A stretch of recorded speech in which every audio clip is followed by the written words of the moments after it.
Headline ଧଳା ଚାଦରରେ ଘୋଡ଼େଇ ହୋଇଛି ମରୁଭୂମି। ସାଉଦି ଆରବରେ ପ୍ରଥମ ତୁଷାରପାତ। ଅଧିକ ସୂଚନା। ପ୍ରଚଣ୍ଡ ଉତ୍ତାପ ଓ ବିଶାଳ ମରୁ ଭୂଖଣ୍ଡ ପାଇଁ ପରିଚିତ ସାଉଦି ଆରବ ଏଥରକ ଅସ୍ୱାଭାବିକ ପାଣିପାଗ ଘଟଣା ଦେଖିଛି। ଅପ୍ରତ୍ୟାଶିତ ଶୀତ, ତୁଷାରପାତ, ଭୀଷଣ ବର୍ଷା ଏବଂ ଦେଶର ବିସ୍ତୃତ ଅଞ୍ଚଳ ତାପମାତ୍ରାରେ ଗୁରୁତ୍ୱପୂର୍ଣ୍ଣ ହ୍ରାସ ହୋଇଛି। ଏ ପ୍ରକାର ଜଳବାୟୁ ଦେଶବାସୀଙ୍କୁ ଯେତିକି ଉତ୍ସାହିତ କରିଛି ତାଠୁ ଅଧିକ ଚିନ୍ତାରେ ପକାଇଛି। ପରବର୍ତ୍ତୀ ନ୍ୟୁଜ୍। 30 ବର୍ଷ ପରେ ପେଟର ଚର୍ବି କାହିଁକି ବଢ଼େ? ଜାଣନ୍ତୁ ଏହାର ପ୍ରକୃତ କାରଣ ଏବଂ ସମାଧାନ।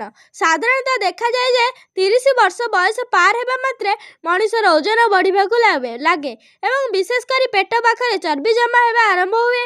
ଅନେକ ଲୋକ ଅଭିଯୋଗ କରନ୍ତି ଯେ ସେମାନେ ପୂର୍ବ ପରି ଖାଉଛନ୍ତି, ତଥାପି ସେମାନଙ୍କ ପେଟ ବାହାରି ଯାଉଛି।